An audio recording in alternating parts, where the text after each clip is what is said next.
Hi friends, आराधना Hindi academy में आप सभी का स्वागत है। जैसा कि फ्रेंड्स थंबनेल के माध्यम से आप लोग को पता चल ही गया होगा कि आज हम क्वेश्चन सॉल्व करने वाले हैं और ये क्लास जो है टीजीटी, पीजीटी, एलडीए, जीआईसी के लिए सभी परीक्षाओं के लिए मोस्ट इम्पॉर्टेंट है। लेकिन हाल में जो परीक्षाएं लगी हुई हैं टीजीटी, पीजीटी की, उस परीक्षा के लिए यहाँ से दो तीन क्वेश्चन जरूर देखने के लिए मिलेंगे फ्रेंड्स। ये क्वेश्चन जो हमने बनाया है ये आचार्य रामचंद्र शुक्ल की बुक से है। ओके फ्रेंड्स, तो हम स्टार्ट करते हैं। आज का पहला क्वेश्चन है, आचार्य रामचंद्र शुक्ल ने हिंदी साहित्य के इतिहास में आदिकाल के अंतर्गत साहित्यिक पुस्तकों की संख्या कितनी मानी है? आचार्य रामचंद्र शुक्ल ने हिंदी साहित्य के इतिहास में आदिकाल के अंतर्गत साहित्यिक पुस्तकों की संख्या कितनी मानी है? 4, 6, 8, 10। तो फ्रेंड्स आप लोग आंसर दीजिए कितना मानी है। तो 4 मानी है। साहित्यिक पुस्तकों की संख्या कितनी मानी है? आचार्य रामचंद्र शुक्ल ने 4 मानी है। ओके फ्रेंड्स, अगला क्वेश्चन है, आचार्य रामचंद्र शुक्ल के अनुसार साहित्यिक पुस्तकों में शामिल नहीं है। आचार्य रामचंद्र शुक्ल के अनुसार साहित्यिक पुस्तकों में शामिल नहीं है। विजयपाल रासो, हम्मीर रासो, कीर्तिलता, पृथ्वीराज रासो। आचार्य रामचंद्र शुक्ल के अनुसार उनकी साहित्यिक पुस्तकों में क्या शामिल नहीं है? विजयपाल रासो, हम्मीर रासो, कीर्तिलता, तो पृथ्वीराज रासो। तो सही आंसर होगा फ्रेंड्स पृथ्वीराज रासो जो है ये शामिल नहीं है। बाकी विजयपाल रासो है, हम्मीर रासो है, कीर्तिलता है और कीर्ति पताका है। ये सारी चीजें हैं। ओके फ्रेंड्स, अगला क्वेश्चन है, आचार्य रामचंद्र शुक्ल के अनुसार देश भाषा काव्य की कुल कितनी पुस्तकें प्रसिद्ध हैं? आचार्य रामचंद्र शुक्ल के अनुसार देश भाषा काव्य की कुल कितनी पुस्तकें प्रसिद्ध हैं? 8, 10, 12, 14। तो कितनी पुस्तकें प्रसिद्ध है फ्रेंड्स? आचार्य रामचंद्र शुक्ल के अनुसार देश भाषा काव्य में कुल 8 पुस्तकें प्रसिद्ध हैं। पहला ऑप्शन सही है। अगला क्वेश्चन है, आचार्य रामचंद्र शुक्ल के अनुसार आचार्य रामचंद्र शुक्ल ने आदिकाल को कितने प्रकरणों में विभाजित किया है? मोस्ट इम्पॉर्टेंट क्वेश्चन है। आचार्य रामचंद्र शुक्ल ने आदिकाल को कितने प्रकरणों में विभाजित किया है? 4, 6, 8, 10। तो 4 प्रकरणों में विभाजित किया है। ओके फ्रेंड्स, अगला क्वेश्चन है, आचार्य रामचंद्र शुक्ल ने रीतिकाल का परिचयात्मक विवरण अपने किस पूर्ववर्ती इतिहास ग्रंथ से लिया है? इस्तबाताला लिटरेचर इंदोई हिंदुस्तानी से, कि the modern vernacular literature of Hindustan से, कि शिव सिंह सरोज से, या मिश्र बंधु विनोद से? तो किससे लिया है फ्रेंड्स?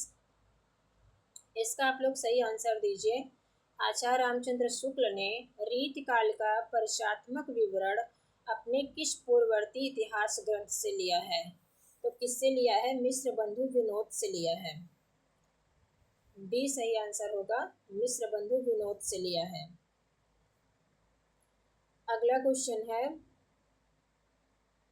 इतिहास की पुस्तक में किसी कवि की पूरी क्या अधूरी आलोचना भी नहीं आ सकती। किसी कवि की आलोचना लिखनी होगी तो स्वतंत्र प्रबंध या पुस्तक के रूप में लिखूंगा, यह किसका कथन है? मोस्ट इम्पॉर्टेंट कथन है और ये सारे क्वेश्चन जो है आचार्य रामचंद्र शुक्ल की बुक से है। ओके फ्रेंड्स, सारे क्वेश्चन अपने आप में मोस्ट इम्पॉर्टेंट हैं और यहाँ से जरूर 1-2 क्वेश्चन मिलेंगे आप लोग को। इतिहास की पुस्तक में किसी कवि की पूरी क्या अधूरी आलोचना भी नहीं आ सकती। किसी कवि की आलोचना लिखनी होगी तो स्वतंत्र प्रबंध या पुस्तक के रूप में लिखूंगा, यह किसका कथन है? आचार्य रामचंद्र शुक्ल का, हजारी प्रसाद द्विवेदी, राम स्वरूप चतुर्वेदी, डॉक्टर बच्चन सिंह।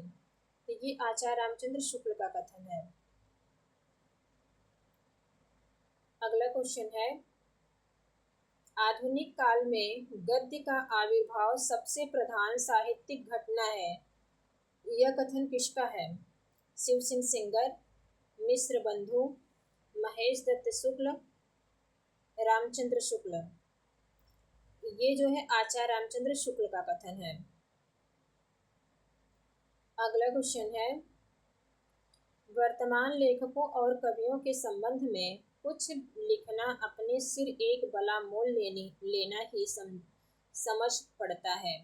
वर्तमान लेखकों और कवियों के संबंध में कुछ लिखना अपने सिर एक बला मोल लेना ही समझ पड़ता है। हिंदी साहित्यिक इतिहास लेखन में अपने समकालीनों का मूल्यांकन करने के संदर्भ में यह किसका कथन है? गारशा दत्ताशी, मिश्र बंधु, आचार्य रामचंद्र शुक्ल, डॉक्टर बच्चन सिंह। तो ये गारशा दत्ताशी का कथन है। अगला क्वेश्चन है, आचार्य रामचंद्र शुक्ल ने हिंदी साहित्य का इतिहास हिंदी शब्द सागर की भूमिका के रूप में लिखा। उसके पहले इस पुस्तक का नाम क्या था? आचार्य रामचंद्र शुक्ल ने हिंदी साहित्य का इतिहास हिंदी शब्द सागर की भूमिका के रूप में लिखा। इसके पहले इस पुस्तक का क्या नाम था? हिंदी का संक्षिप्त इतिहास, हिंदी का सरल इतिहास, हिंदी साहित्य का विकास और हिंदी साहित्य का बृहद इतिहास। तो हिंदी साहित्य का विकास था। आचार्य रामचंद्र शुक्ल ने सिद्धनाथों का उल्लेख आचार्य रामचंद्र शुक्ल ने सिद्धों और नाथों का उल्लेख आदिकाल के किस प्रकरण में किया है?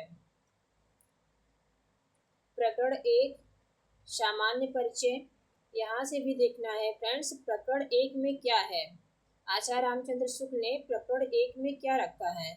तो आचार्य रामचंद्र शुक्ल ने प्रकरण 1 में सामान्य परिचय को रखा है, प्रकरण 2 में अपभ्रंश काव्य को रखा है, प्रकरण 3 में देश भाषा काव्य को रखा है और प्रकरण 4 में जो है फुटकल रचनाएं रखे हैं। आचार्य रामचंद्र शुक्ल ने सिद्धों और नाथों का उल्लेख आदिकाल के किस प्रकरण में किया है? तो वो प्रकरण 2 में किया है, अपभ्रंश काव्य में। सही आंसर बी होगा। अगला क्वेश्चन है, आचार्य रामचंद्र शुक्ल ने किस प्रकरण में आदिकाल को वीरगाथा काल नाम से संबोधित किया है?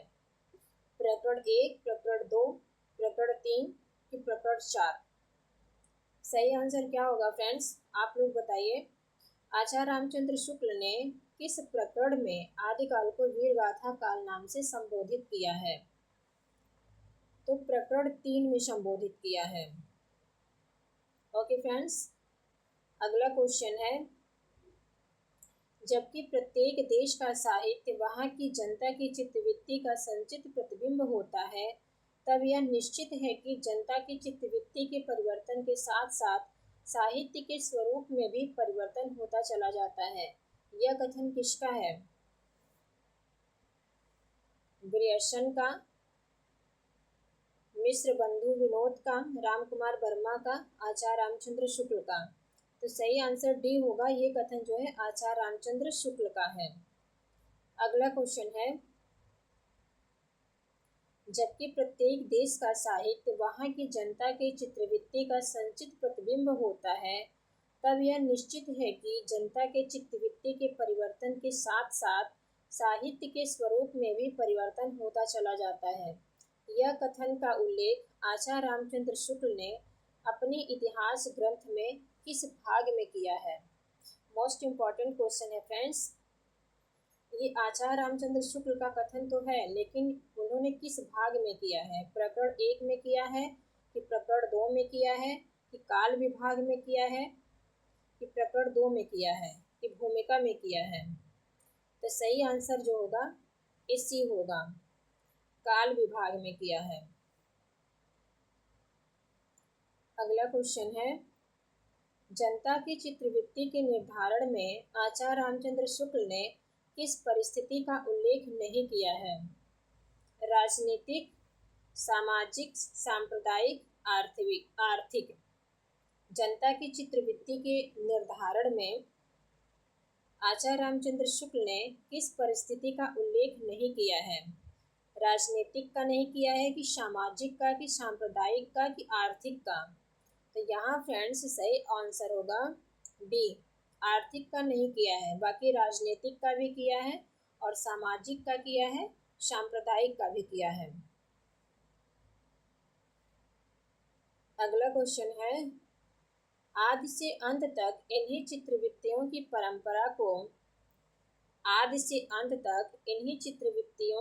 परंपरा को रखते हुए साहित्य परंपरा के साथ उनका सामंजस्य दिखाना ही साहित्य का इतिहास कहलाता है। यह किसकी परिभाषा है? डॉक्टर बच्चन सिंह, रामस्वरूप चतुर्वेदी, थोड़ा सा यहाँ मिसप्रिंट है फ्रेंड्स, रामस्वरूप चतुर्वेदी है, आचार्य रामचंद्र शुक्ल, श्याम सुंदर दास। तो सही आंसर क्या होगा? आचार्य रामचंद्र शुक्ल। अगला क्वेश्चन है, हिंदी कोविद रत्नमाला किसकी पुस्तक है? हिंदी कोविद रत्नमाला किसकी पुस्तक है? आचार्य रामचंद्र शुक्ल, मिश्र बंधु विनोद, श्याम सुंदर दास, राम नरेश त्रिपाठी। हिंदी कोविद रत्नमाला किसकी पुस्तक है? तो श्याम सुंदर दास की पुस्तक है हिंदी कोविद रत्नमाला। कविता कौमुदी किसकी पुस्तक है? कविता कौमुदी आचार्य रामचंद्र शुक्ल की है, मिश्र बंधु विनोद की, कि श्याम सुंदर दास की है, राम नरेश त्रिपाठी की है? तो सही आंसर डी होगा, राम नरेश त्रिपाठी की पुस्तक है कविता कौमुदी। अगला क्वेश्चन है, ब्रज माधुरी सार किसकी पुस्तक है? ब्रज माधुरी सार किसकी पुस्तक है? आचार्य रामचंद्र शुक्ल, मिश्र बंधु विनोद, श्याम सुंदर दास, वियोगी हरि। तो ये जो है वियोगी हरि की पुस्तक है। आचार्य रामचंद्र शुक्ल के साहित्यिक इतिहास के संदर्भ में असत्य कथन कौन सा है? हिंदी साहित्य के 900 वर्षों के इतिहास के रूप में ये 4 कालों में विभक्त हुआ। आदिकाल को वीरगाथा काल कहा, कि आधुनिक काल को वैज्ञानिक काल कहा। सही आंसर क्या होगा? आचार्य रामचंद्र शुक्ल की साहित्यिक इतिहास के संदर्भ में असत्य कथन कौन सा है? तो इसमें असत्य कथन डी है, आधुनिक काल को वैज्ञानिक काल कहा, ये गलत है। बाकी ये तीनों ऑप्शन सही है। आदिकाल को वीरगाथा काल कहा आचार्य रामचंद्र शुक्ल ने, और 4 कालों में विभक्त है। आचार्य रामचंद्र शुक्ल ने अपने ग्रंथ को 4 कालों या 4 प्रकरणों में विभक्त किया, और हिंदी साहित्य के 900 वर्षों के इतिहास के रूप में इन्होंने किया। अगला क्वेश्चन है,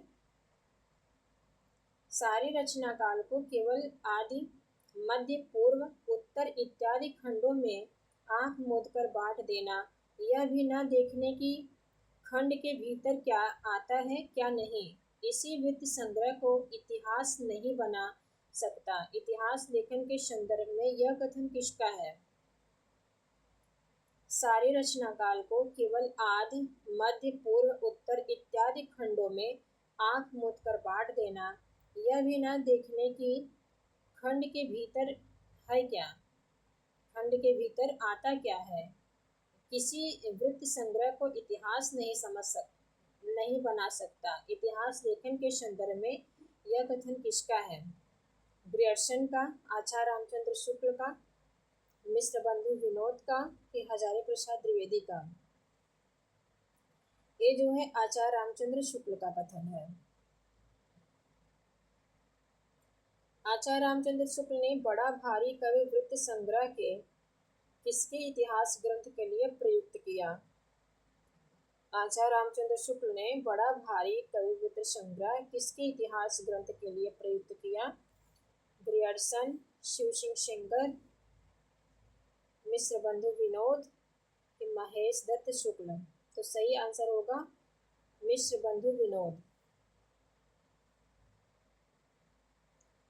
5 या 6 वर्ष हुए छात्रों के उपयोग के लिए मैंने कुछ संक्षिप्त नोट तैयार किए थे, जिनमें परिस्थितियों के अनुसार शिक्षित जन समूह की बदलती हुई प्रवृत्तियों को लक्ष्य करके हिंदी साहित्य के इतिहास के काल विभाग और रचना की भिन्न भिन्न शाखाओं के निरूपण का एक कच्चा ढांचा खड़ा किया गया था।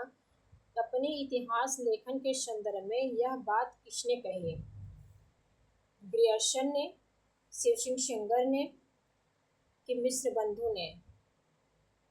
एक ऑप्शन और होगा फ्रेंड्स, आचार्य रामचंद्र शुक्ल ने। डी ऑप्शन होगा रामचंद्र शुक्ल। तो सही ऑप्शन यही होगा, रामचंद्र शुक्ल। आचार्य है नीचे ऑप्शन, आचार्य रामचंद्र शुक्ल, तो सही ऑप्शन डी होगा। ओके फ्रेंड्स, तो आज के लिए इतना ही। और ये मेरी क्लास आप लोग को कैसी लगी आप लोग कमेंट के माध्यम से ज़रूर बताना। और फ्रेंड्स, ऐसे ही आचार्य रामचंद्र शुक्ल की बुक से और क्वेश्चन मैं लाऊंगी जो परीक्षा की दृष्टि से मोस्ट इम्पॉर्टेंट है। ओके फ्रेंड्स, मिलते हैं नेक्स्ट वीडियो में।